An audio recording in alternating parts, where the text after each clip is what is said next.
Pensaveus. Amèrica Barcelona. Amb Míriam Aimamí.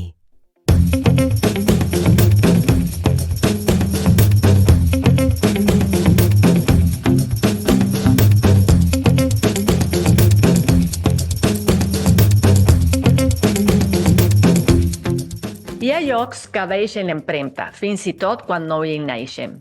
Entre carrers, places i racons que guarden secrets, alguns descobreixen com allò quotidià pot convertir-se en paraules que flueixen gairebé per si soles.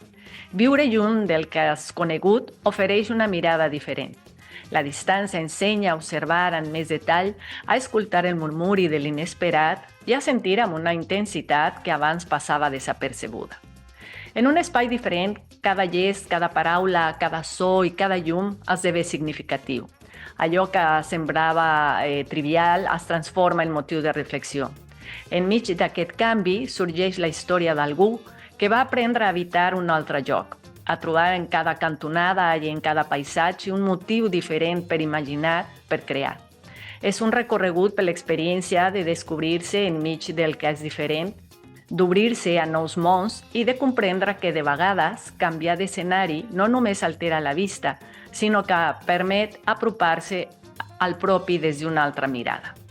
Benvinguts i benvingudes a Pensaveus Compartides, espai de trobada i de paraules compartides. És un plaer tenir-vos avui disposats a escoltar, a descobrir i a deixar-vos portar per noves mirades i sensibilitats. Vull donar una càlida benvinguda a Leonardo Alvarado, que ens acompanya cada divendres. Gràcies, Leonardo, per compartir amb nosaltres el teu temps. Com va tot, Leonardo? Hola, Miriam. Hola a toda la audiencia que hoy nos acompaña. Afortunadamente todo bien, todo marcha en orden y estamos listos para dar inicio al programa. Hoy les invitamos a quedarse con nosotros para adentrarnos en dos mundos, México y Cataluña, y la experiencia migratoria de un escritor y poeta mexicano. I qui és el poeta que hem convidat avui? Está con nosotros el escritor, guionista y poeta Edson Lechuga. Doncs anem ja amb ell, sisplau. Edson Lechuga nació en Pahuatlán, Puebla, en 1970. Es poeta, narrador y guionista mexicano. Estudió en la UNAM y vivió más de 11 años en Barcelona, donde cursó un posgrado, en escritura narrativa y seminarios de cine documental. Ha publicado más de 10 libros en México y España, entre ellos Manual para aspirantes a la residencia europea, que aborda su experiencia migratoria, y otro con título de El Tonalla no perdona, su novela reconocida con mención honorífica en el Premio Internacional de Literatura LIPP del 2018. Y los poemarios Anoche me soñé muerta y Perros de azotea. Además de su obra literaria, ha escrito guión para cine documental y series de televisión, ha impartido talleres de creación literaria y narrativa en México y España, y ha participado en revistas y periódicos como Letras Libres, El País y La Jornada. Ha coordinado proyectos culturales y dirigido la Fundación Sin Ánimo de Lucro Chiquihuite, Arte, Cultura y Desarrollo Social, así como espacios de lectura y laboratorios literarios. Fue miembro del Sistema Nacional de Creadores de Arte del 2018 al 2021. L'entrevista. Pensaveus compartides. Rap Ràdio. Edson, es un honor y un enorme placer recibirte este viernes en Pensaveus Compartides. Bienvenido a Rap Radio México. Miriam, Leo, muchísimas gracias por la invitación. Encantado de verdad. Pues para comenzar, me gustaría que nos hablaras un poco sobre cómo te inicias en el oficio de escribir. Bueno, como seguramente sabrán, yo nací en un pueblito muy pequeñito que está perdido en el pedacito de Huasteca que le tocó a Puebla, allá en la Sierra Norte del estado de Puebla, en la Sierra Madre Oriental. Un pueblito que se llama Pahuatlán, y nací en los 70s. Tuve la fortuna de no conocer la televisión sino hasta los 6, 7, 8 años, y de estar lejos también del teléfono hasta ya grandecito. Soy hijo de padres profesores el profesor Humberto y la maestra Guadalupe, que se dedicaron toda su vida a ir a las comunidades de la sierra a caballo en pos de la enseñanza, ¿no? Eh, Mis padres normalistas, maestros, con toda esta idiosincrasia de izquierdas y de revolucionarios, ¿no? Tengo fotografías de mi padre sin camisa, con la barba y la cachucha de ferrocarrilero, de aquellas épocas donde Cuba era la esperanza de Latinoamérica. Entonces crecí con todo este discurso de izquierdas y con todas estas lecturas, ¿no?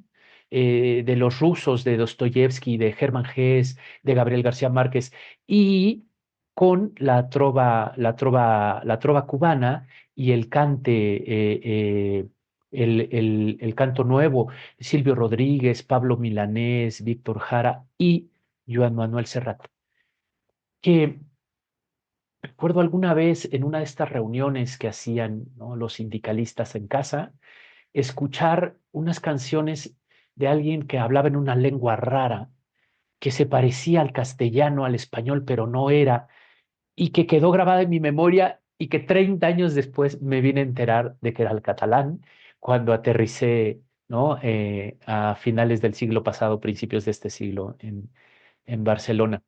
Entonces, mis primeras influencias fueron, como he dicho, estos textos de adulto, ¿no? No tuve eh, acceso a la literatura infantil. Sí, al cómic, ¿no? A Calimán, a Memín Pingüín, a Periquita, que se alquilaban en mi pueblo. Se ponía un tenderete en el jardín de mi pueblo y alguien alquilaba por 50 centavos la revista para que le echaras un vistazo. Y la tradición oral, importantísima. Mi pueblo tiene un anecdotario de verdad inacabable, sí, un inconmensurable, una tradición oral inconmensurable, no tiene mesura, siempre hay una anécdota nueva, un mito nuevo, algo que se tuerce, algo que se reinventa, algo que se vuelve a decir. Incluso hay un modelo en la tradición oral de mi pueblo que se llama la carretilla, que yo digo que es un género literario, que es una anécdota que se va, a medida que se cuenta, una anécdota en tono de sátira, que a medida que se cuenta, se va tergiversando, ¿no?, hasta que termina siendo casi delirante, la carretilla. Esas son como básicamente los estímulos, ¿no? Los elementos por los que estoy atravesado. Edson, ¿y cómo fue que te interesaste en la literatura y te decidiste a dedicarte a esto de cuerpo y alma? Yo antes de la letra me interesé por la voz, por el relato hablado, por contar cosas, ¿no? A partir de esta tradición oral tan profunda, me di cuenta de que contar la anécdota, la carretilla, el suceso, el evento, podía funcionar más si pasaba por un dispositivo de ficción, ¿no? Todo esto yo no lo sabía, era absolutamente intuitivo. Y llegó un momento en que eso empecé a escribirlo. Cuando salí de mi pueblo, llegué a la ciudad de Puebla a estudiar la prepa, ya me interesaban las letras. Tan es así que tengo varios compañeros que conservo todavía de aquella época, que intercambiamos, ¿cómo podría decirlo?, la facultad de presentar exámenes unos por otros, ¿no? Entonces yo les pasaba lectura y redacción, entraba suplantándolos y hacía el examen de lectura y redacción, y ellos afortunadamente me ayudaron a terminar la prepa haciendo cálculo diferencial y cálculo integral y máquinas y herramientas y otras cosas. Cuando terminé la prepa y me vine al maravilloso y caótico Distrito Federal, porque Puebla no terminó de acomodarme, y hice un currículum, me di cuenta de que no sabía hacer nada más que escribir y corregir. Ya hacía poesía, hacía cuentos, todo de manera muy intuitiva o con estructuras muy de la tradición oral, digamos, sin academia, ¿no? Entonces no hubo un momento específico en donde yo dijera, oh, ¿no?, quiero ser escritor. Me di cuenta de que yo comprendía la vida, la realidad, a partir de escribirla o quizá reescribirla, ¿no?, que yo la interpretaba a partir de reinterpretarla. en el texto. Todavía hoy lo pienso, ¿eh? Creo que la vida tiene más sentido cuando la pongo en papel que cuando no. Me es más fácil habitar ese espacio que este, ¿no? Ahora, hiciste aquí algunos estudios, bueno, en la Universidad Nacional Autónoma de México, y Sí, luego decidiste irte a España, sí, pero en España brincaste a Barcelona. ¿Cómo sí. fue y qué significó para ti, digamos, en términos personales y creativos, ese traslado a Barcelona? Híjole, bueno, ha sido el viaje de mi vida. Ha sido uno de los momentos más cruciales de mi vida. Barcelona, la lengua catalana y la ciudad. Estoy profundamente vinculado a ella hasta ahora, ¿no? Allá está mi casa editorial, muchos amigos, muchos afectos, muchos recuerdos, pero fue una torcedura bellísima porque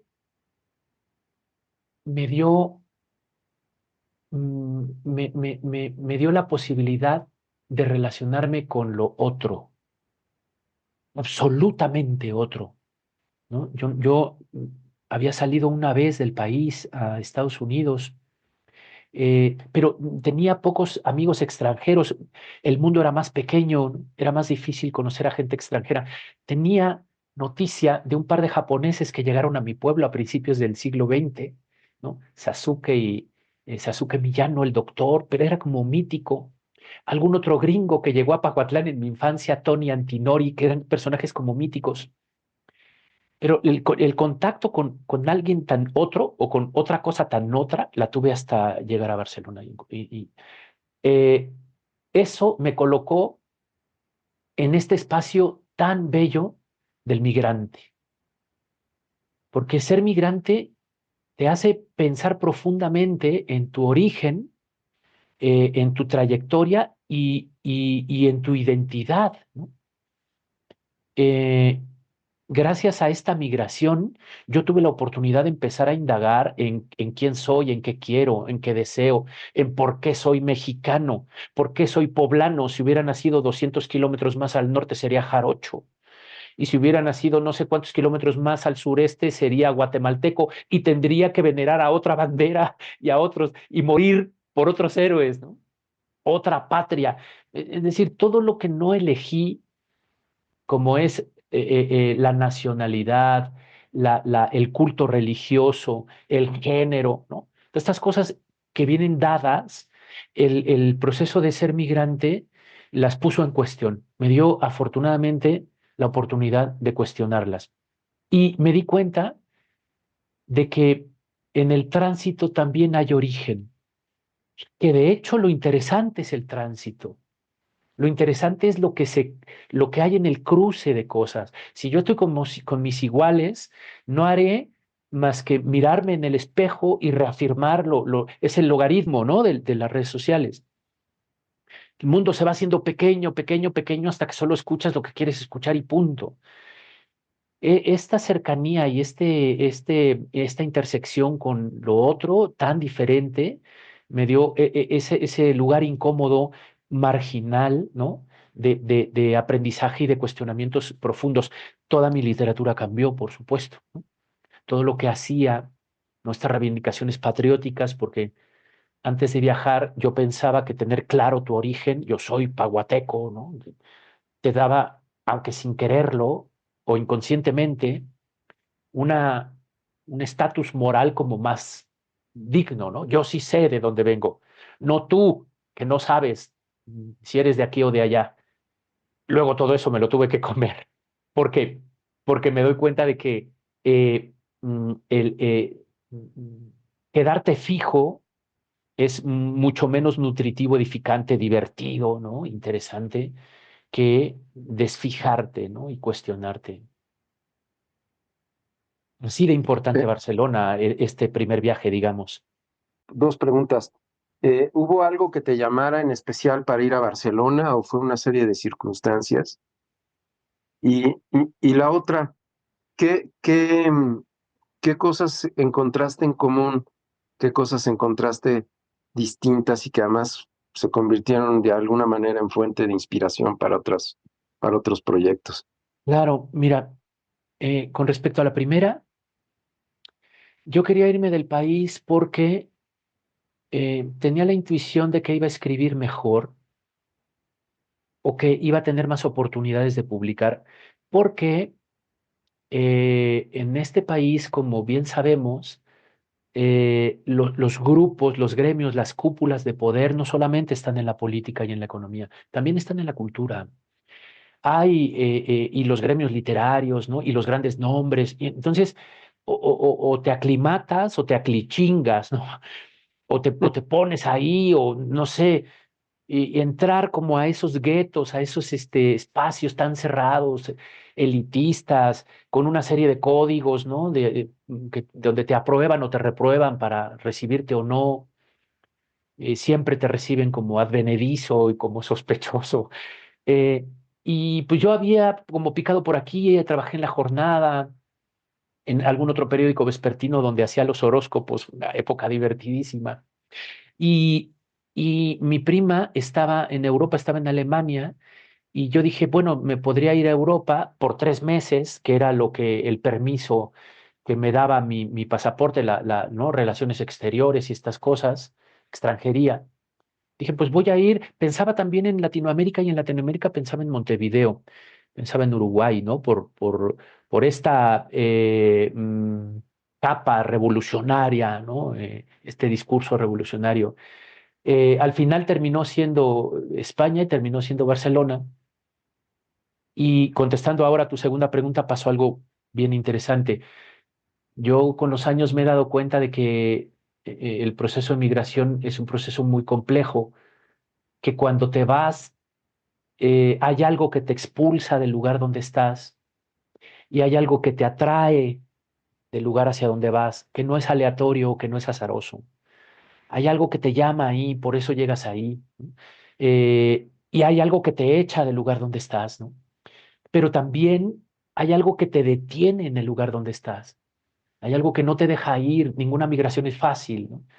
Y hay algo que te rechaza allá donde vas, ¿no? Así como te llama, así como te atrae, también te rechazan.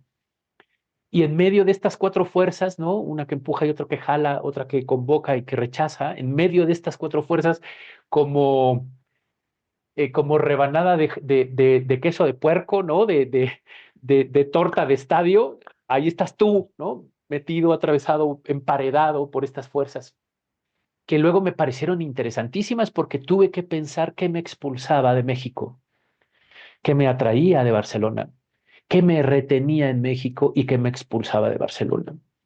He escrito muchísimo sobre estos procesos migrantes, sobre los dolores que provoca, las angustias que provoca y los placeres, ¿no? Los placeres que te brinda, ¿no? Porque tiene las dos partes, ¿no? Tiene las dos partes. Hace un momento hablaba sobre, bueno, lo que implicó llegar a la ciudad de Barcelona, llegar a Cataluña, en el sentido de observar eso otro, ¿no? Lo ajeno. Pero supongo que también eso se da o sea, de ida y vuelta, es decir, desde cómo ver lo propio desde la lejanía, ¿no? O Claro. sea, ¿viviste ese proceso? ¿Qué pasó con ello? Maravilloso, Miriam, maravilloso porque primero, eh, eh, yo nunca había sido extranjero. Quizá había sido turista cuando iba a hacer turismo aquí en mi país, ¿no? Estoy pensando en Chiapas, que alguna, no sé, ¿no? Pero extranjero nunca, el mexicanito, ¿no? Nunca había sido. Cuando yo llegué había un comercial de tomate en la televisión española que decía, cuate, aquí hay tomate, ¿no? Y las caricaturas estaban dobladas por las caricaturas que se proyectaban en España, los doblajes eran mexicanos. Entonces todo el mundo me decía, hablas como Scooby-Doo, ¿no? Eh, y empecé a entender todas las ventajas que tiene ser extranjero, ¿no? Tengo por ahí un librito que escribí en esos años que se llama Manual para aspirantes a la residencia europea. Ujú. Es en tono de sátira donde hablo de instálate en la sala de un amigo, no des problemas, ¿no? No busques la pastilla de jabón porque no había gel de ducha, ¿no? Entonces yo pasé sin tallarme el cuerpo las primeras semanas porque no encontraba el jabón, ¿no? Sustituye los tacos de las noches por shawarma, ¿no? Acostúmbrate a tu nueva alimentación que será pasta y atún. eh, y era como muy divertido empezar a conocer esto y a conocer la lengua.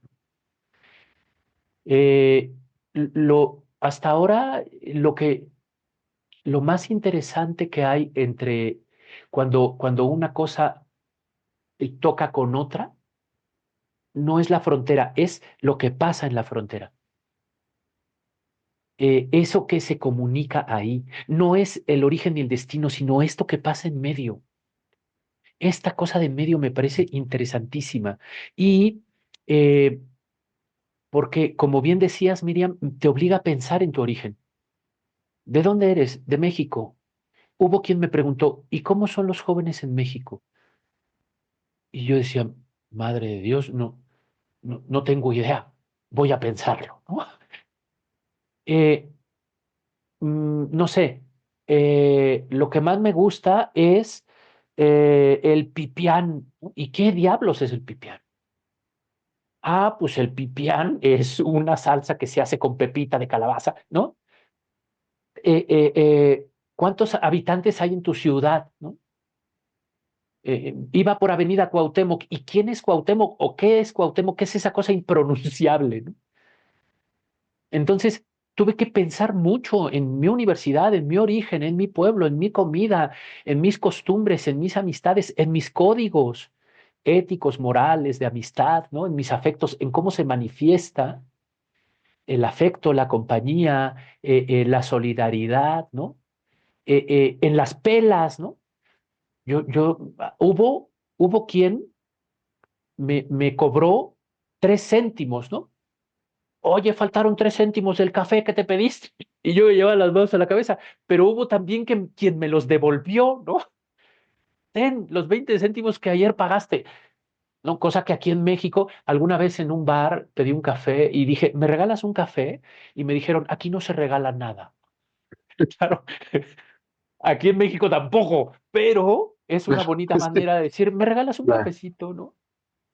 No sé, anécdotas de lenguaje tengo muchísimas, ¿no? Tengo muchísimas que algunas son muy divertidas, de verdad. Entonces, toda esa riqueza, eh, eh, supongo que gracias a que tuve la posibilidad de estar atento, gracias a mi oficio, tuve la posibilidad de estar atento a lo que me estaba pasando y entonces recoger, ser consciente de esto, ¿no? Y poder retenerlo, ¿no? Enriquecer no solo mi vida, sino mi escritura, mi oficio. Claro. Y toda mi formación está hecha en Barcelona, ¿no? Ahí terminé de formarme y ahí publiqué mis primeros libros. Ahora, me surge una pregunta hablando de justamente de esto, de la lingüística, un poco del cómo se habla, cómo se dicen las cosas, la diferencia de sentido. ¿Cómo dialogan en tu escritura justamente esto, las distintas capas lingüísticas, ¿no? Y de alguna manera, y culturales también, ¿no? O sea, un poco, bueno, sí, lo mexicano, pero por otra parte, tú naciste en Pahuatlán, en la Mm, Sierra Norte de Puebla, en donde se habla náhuatl. Y mm, bueno, yo supongo que lo habrás escuchado y sobre todo los mercados, el mercado del domingo, yo recuerdo el mercado del domingo en Pahuatlán, a donde claro. bajaban los ñañús de San Pablito, en donde, en fin, ¿no? Ahí era una riqueza además de la compraventa de lenguas, ¿no? Lingüística, más el Ujú, catalán. Entonces, ¿de qué manera dialogas con estas lenguas en tu obra? ujú. Mira, eh, eh, mm, tengo algún par de poemas. Bueno, algunas novelas, doy un paso atrás. Mis territorios literarios son tres. Pahuatlán, el DF y Barcelona. Con toda la riqueza que he podido asir de estos tres territorios. la riqueza lingüística, cultural, tradicional de Paguatlán, del DF y de Barcelona. Más de 3 o 4 piezas mías, Luz de Luciérnagas, eh, Anoche me soñé, no, Luz de Luciérnagas, Gotas de Mercurio, Llovizna, el manual para aspirantes a la residencia europea, tienen estos 3 territorios, suceden ahí, ¿no? De una manera u otra. Luego tengo un librito experimental, una novela gráfica, una indagación visual que se llama Nahashni, que significa yo no soy, yo no soc, que está escrito en las 3 lenguas, ¿no? En náhuatl tiene algunos poemas, algunos guiños al náhuatl, en castellano, español y en catalán, ¿no? Eh, eh, en las novelas no están escritas en catalán, pero hay muchos diálogos de personajes catalanes que contestan en catalán, no? A, amb els que els personatges parlen en català i llavors la conversa és en català de uns a altres, ¿no? Y catalanadas por todos lados, ¿no? Entonces, esto es muy interesante porque enriquece, faculta y legitima, aunque con eso de la legitimidad tengo yo mis dudas, porque si somos rigurosos, nadie es legítimo en ningún lado de nada, ¿no? ¿Con qué legitimidad hablo yo de literatura? ¿Con qué legitimidad? Etcétera, ¿no? Pero si somos menos rigurosos y si no nos ponemos tan estrictos, he convivido con estas lenguas y son lenguas que también me constituyen. Eh, Sin embargo, tengo por ahí un poema que dice algo así como: nací entre indios y no conozco a los indios, crecí entre blancos y no comprendo a los blancos. No vuelo, no vuelvo, porque tanto imposible lo uno como lo otro. Porque por esta cosa de poner en duda mi identidad a partir de estar con otras identidades, me ha ido diluyendo, ¿no? Siempre como ventaja, ¿eh? No lo digo desde la melancolía. Leyendo una reseña reciente sobre tu trabajo, aparece un concepto allí que es la literatura rural mexicana. ¿Esto es un movimiento, es una escuela o es algo que literalmente te pertenece a ti? ¿Por qué no nos platicas un poco de esto? La literatura rural mexicana, ¿has dicho, Leo? Sí. Em, O no sé si es un concepto que el autor de la reseña lo yo creo que sacó es yo creo que es del autor de la reseña. Fíjate, pero está interesante porque la primera pieza que yo escribí se llama Anoche me soñé muerta. Ujú. Es una novela que tenía tintes de costumbrismo mexicano, muy rulfiana, ¿no? Todos los autores y autoras mexicanos somos hijos de Pedro Páramo, ¿no? Eh, Hay un peso ahí de la muerte, de lo muerto, muy importante. Yo crecí en este pueblo lleno de esta, reitero, tradición oral que tenía que ver con los muertos, ¿no? Y que observaba el mundo así como lo observó Rulfo y muchos otros de su época. Mm, La escribí en México. Cuando la llevé a España, la corregí y le sobraban 200 páginas, Guau. porque era exuberante, ¿no? Como Paguatlán. Paguatlán es semitropical, entonces te avientas un hueso de mango y crece un mango. Entonces tuve que reducirla y darle un formato como más adecuado a nuestro tiempo, que ya era el siglo XXI. Se redujo mucho, pero es una novela que quiero mucho y tiene estos tintes como del México rural. No fue la primera novela que publiqué. La primera novela que publiqué se llama Luz de Luciérnagas y es una novela que sucede en Ciudad de México, en Paguatlán y en Barcelona. De hecho, el espacio principal es Barcelona. Habla de un migrante, ¿no? De un pueblo a la ciudad y la ciudad a Barcelona y el encuentro con ese pasado. Y no fue la primera novela que publiqué, gracias a mi agente, Tere Villarrubla, que me dijo, no vamos a comenzar con Anoche me soñé muerta para que, para que no te pongan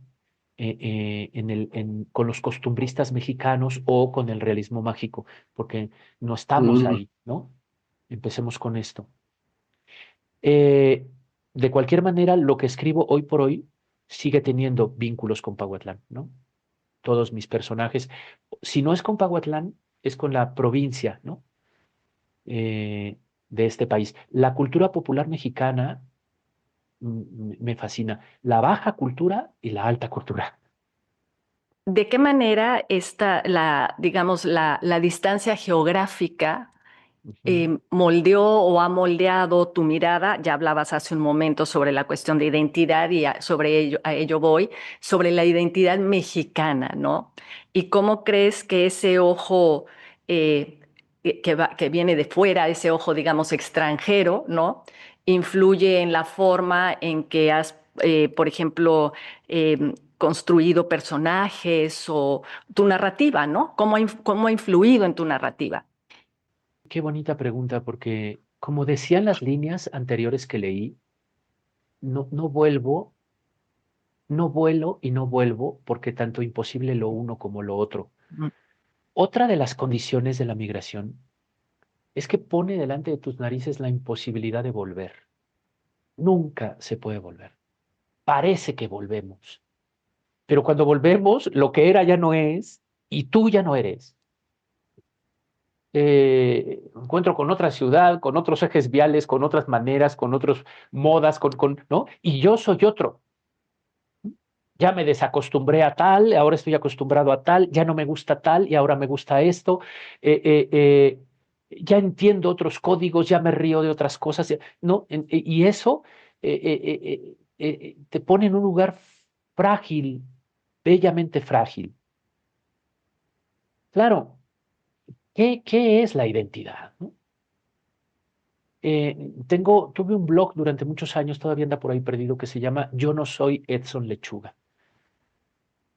Porque quería moverme del nombre, de lo que me identifica. Quería quitarme de ahí para ver qué pasa. Cuando algo ya está definido, pues no hay nada que pensar. Esto es una taza, se acabó la discusión. ¿No? ¿Qué es esto? Pensemos qué es. Eso está más interesante. Entonces quería moverme del título, ¿no? Quería moverme del soy escritor, quería moverme del soy autor, del soy padre, del soy mexicano, del soy católico, del soy heterosexual, del soy hombre, ¿no? Quería moverme de ahí.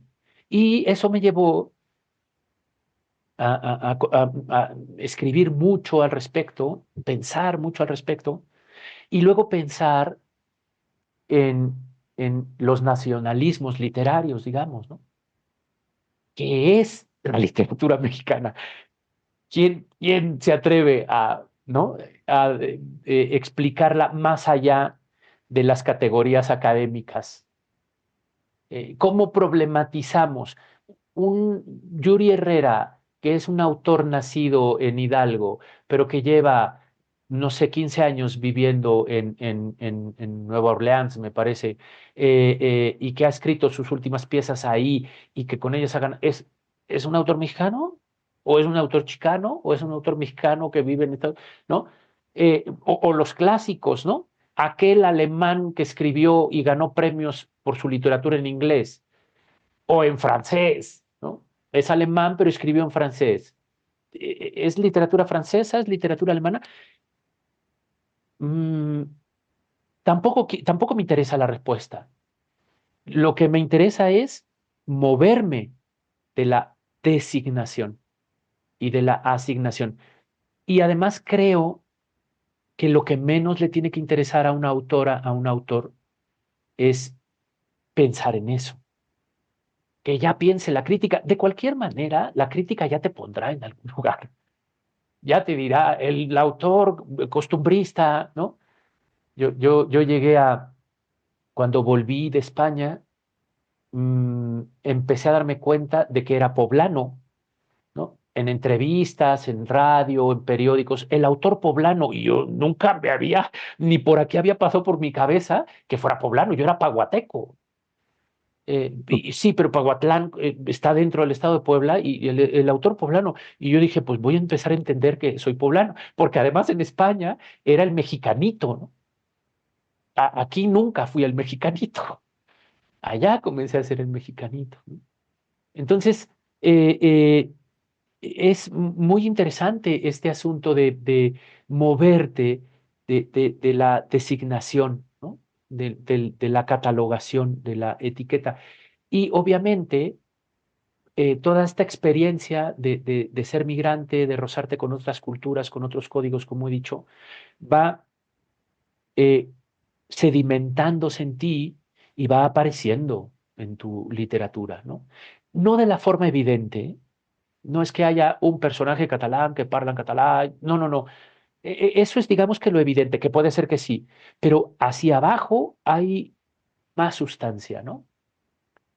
Hacia abajo hay mm, el desarrollo de otros temas que pueden ser interesantes. Por ejemplo, una novela que hable sobre un personaje que se desidentifica, ¿no?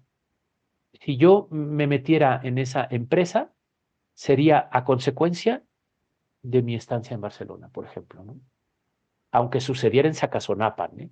Hablabas hace un momento, momentos atrás, sobre estas eh, fuerzas o colección de fuerzas que te atraen y te repelen de un lugar y de otro.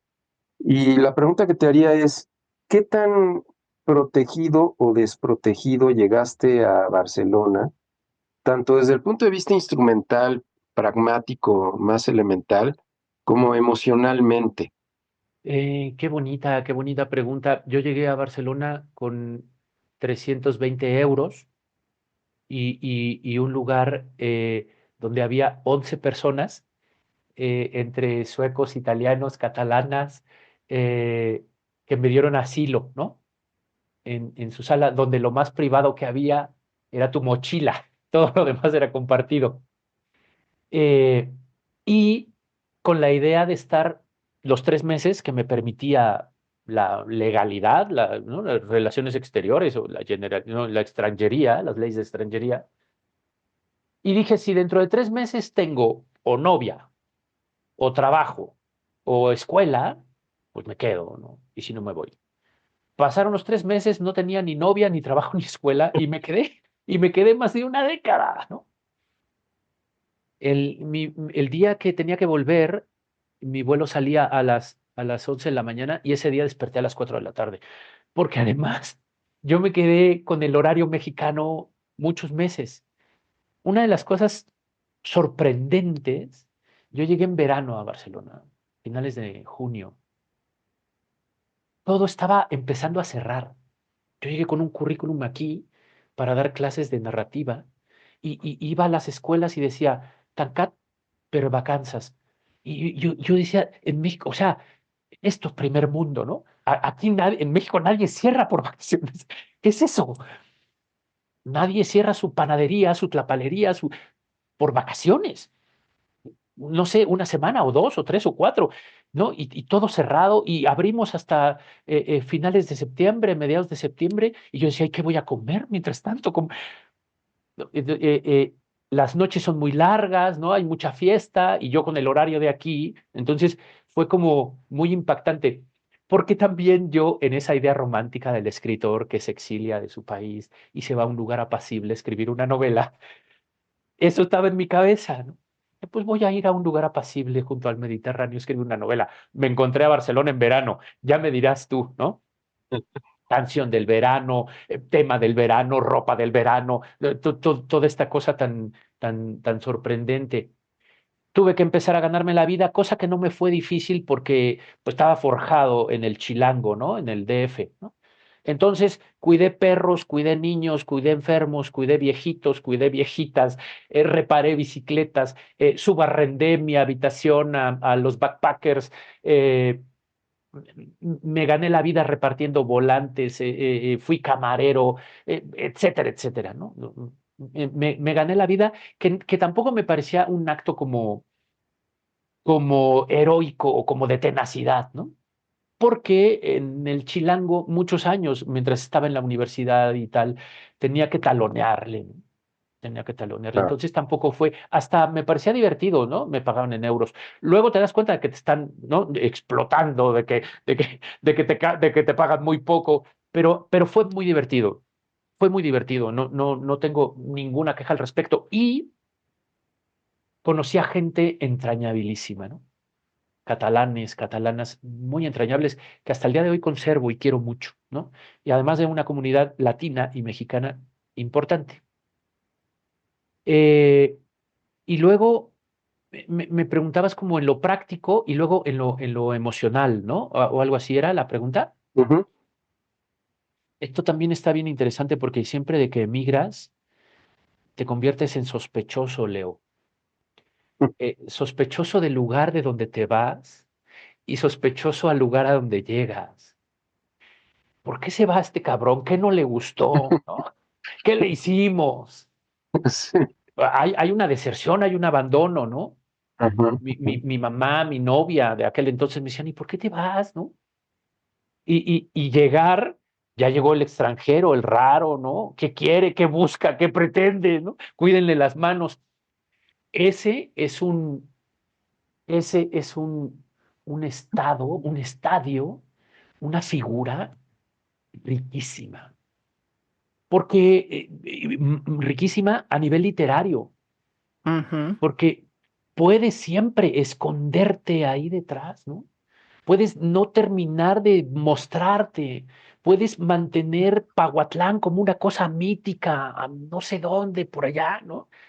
Puedes camelar, enamorar, ¿no? A hombres y mujeres diciendo, vengo de un pueblito cafetalero donde mi abuela, ¿no? Cortaba café, se amarraba un paliacate, ¡wow! Y se vuelve, claro, esa cosa no clara, un librito por ahí que me está viniendo a la mente que se llama El derecho a lo turbio, o El elogio de la sombra, ¿no? Del japonés aquel que habla. Occidente quiere todo blanco, todo iluminado.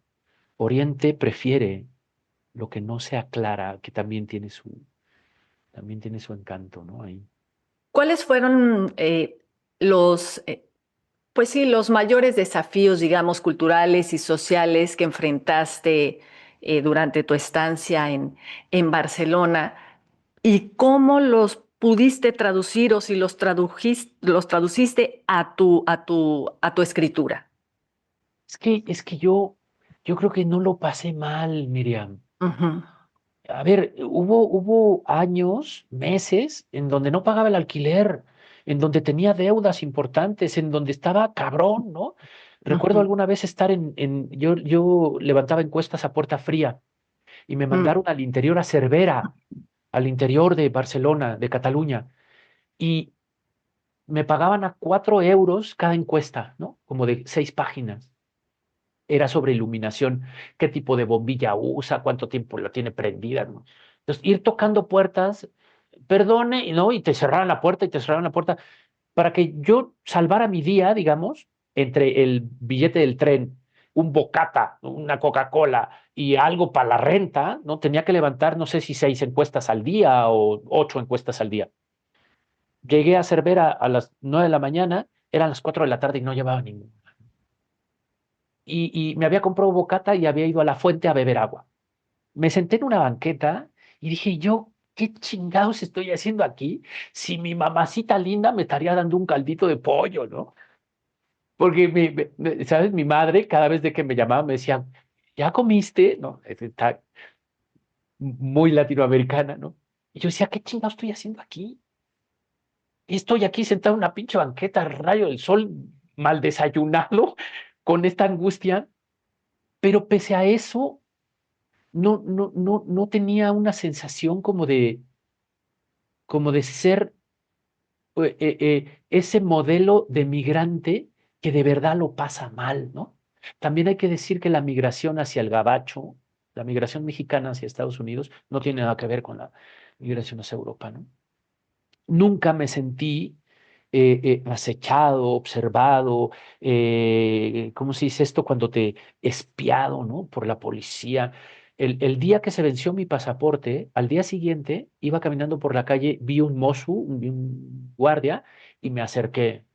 Perdone, tal calle, y me dijo por allá, ¿no? Y me dije, ya está, ¿no? Ya le perdí el miedo a la autoridad, ¿no? Eh, Nunca tuve esta sensación de soy un pobre migrante que está ganándose la vida, ¿no? Me divertí muchísimo, me divertí muchísimo y fueron experiencias de vida sumamente importantes,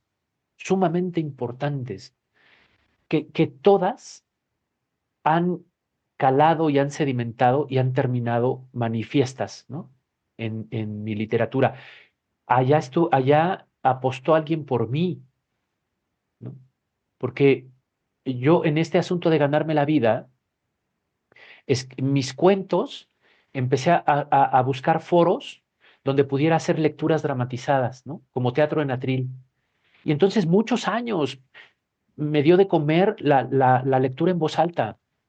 Estuve en el Electric Bar, que quise muchísimo, en Gracia, en el Harlem, que adoré muchísimo, en el Pati Gimona, en la Casa Elizalde, muchos foritos, donde cada jueves y cada viernes yo me subía con un atril y un sombrero a leer mis cuentos. Y se fue haciendo cada vez más público, cada vez más público. Me recomendaron por aquí y por allá, gané algún concurso, ¿no? No me acuerdo ahora, en La Rioja, otro en Extremadura, demandaba cuentitos y tal. Y un día un agente me dijo, me interesa lo que estás haciendo, ¿no? A partir de ahí se abrieron opciones, empecé a publicar, todo cambió, ¿no? Ah, Tampoco es que mi situación económica se haya resuelto, pero tuve mucha más tranquilidad, ¿no? Y pude quedarme con más estabilidad, ¿no? Igual de contento, pero nunca tuve las tristezas que tenemos todos, quiero decir, pues ¿no? sí. Ujú. No fue nada traumático, al contrario. ¿Qué consejo le darías a algún joven que quisiera, pues, y que hay muchos, ¿no? Que quieren ir a Barcelona a estudiar o a Ujú. comenzar, no sé, a hacer a comenzar con su vida quizás profesional? ¿Qué consejo le Ujú. darías? Bueno, primero que los másters son una patraña, ¿no? Mm, Yo estuve en la época, los 2000, cuando Barcelona se dio cuenta de que Latinoamérica era un mercado impresionante y abrió máster de cultura de la paz, de granos y semillas, de no sé qué. De hecho, en el manual para aspirantes a la residencia europea digo, en cuanto pueda, métase un máster, ¿no? Para que cambie su condición legal, ¿no? Su estatus. Ya no sea migrante y sea estudiante. Y eso tiene algunas ventajas. Puedes trabajar 4 horas y demás. Pero eh, yo no quisiera mitificar ninguno de mis 3 territorios literarios, ni Pahuatlán, ni el DF, ni Barcelona. Creo que esos son los lugares que yo he sacralizado, los míos. No creo que haya una ruta literaria. Creo que se puede escribir desde Sacazonapan con la misma intensidad que desde Londres, ¿no? Con la misma dignidad y con la misma autenticidad. Lo que sí creo también es que las ventajas, lo nutritivo de un viaje es, eh, eh, eh, no se puede cambiar por nada. ¿Cómo se dice esto? Es Eh, insustituible. Insustituible. Yo creo que hay que viajar, aunque sea de Tulancingo a Huauchinango, pero hay que viajar, aunque sea de tu habitación a la cocina, ¿no? Y ser consciente de este viaje. Si puede ser a otra colonia, a otra ciudad, a otro país, mejor. mejor. Si puede haber otra cultura, mejor. Y si puede haber otra lengua, mejor. Y luego hay que volver. Aunque es imposible, hay que volver. No sé si consejo, pero la sugerencia que yo diría es esa. Escribe con intensidad y en la medida de lo posible, migra. Edson, el nostre més sincer agraïment per compartir les teves experiències i reflexions sobre la teva obra. sobre la migració, la identitat i les històries i experiències que moltes vegades es tornen invisibles. Jo crec que les teves paraules enriquides per la teva trajectòria com a escriptor i com narrador conviden a pensar no només en els moviments físics entre llocs, sinó també en les fronteres internes que cadascú travessa, no? O travessa en la manera en què des de la llunyania la nostra mirada cap a allò que és propi es transforma també, no? Així, potser allunyar-se no significa perdre, sinó aprendre a mirar de nou, no? A mirar de nou, comprendre que la identitat també es construeix en el desplaçament, En el trànsit, sí. en aquest anar i tornar constant entre el que vam ser i el que som ara. Gràcies, Y tant, gràcies, tens toda la gràcies. razón, Miriam. Moltíssimes gràcies a tu, a Leo i a la gent que nos escolta de l'altre lado de la pantalla, no? Moltíssimes gràcies per aquesta conversa. De veritat la he disfrutat mogollón, moltíssim. I Moltíssimes gràcies per permetre'ns obrir espais de conversació que ens ajuden a entendre millor narratives sobre migració i pertinença. Quan vulgueu, un plaer, de veritat, Leo. Moltes gràcies, Edson. Moltes gràcies a Leonardo Alvarado per la seva dedicació, compromís i la valuosa aportació amb aquest programa. Gràcies a tota l'audiència per la vostra presència i interès que donen sentit a la nostra feina sempre. Sense vosaltres res d'això tindria el mateix valor. Ens acomiadem amb la seguretat de retrobar-nos el proper divendres amb pensaveus compartides. Moltes gràcies i fins aviat.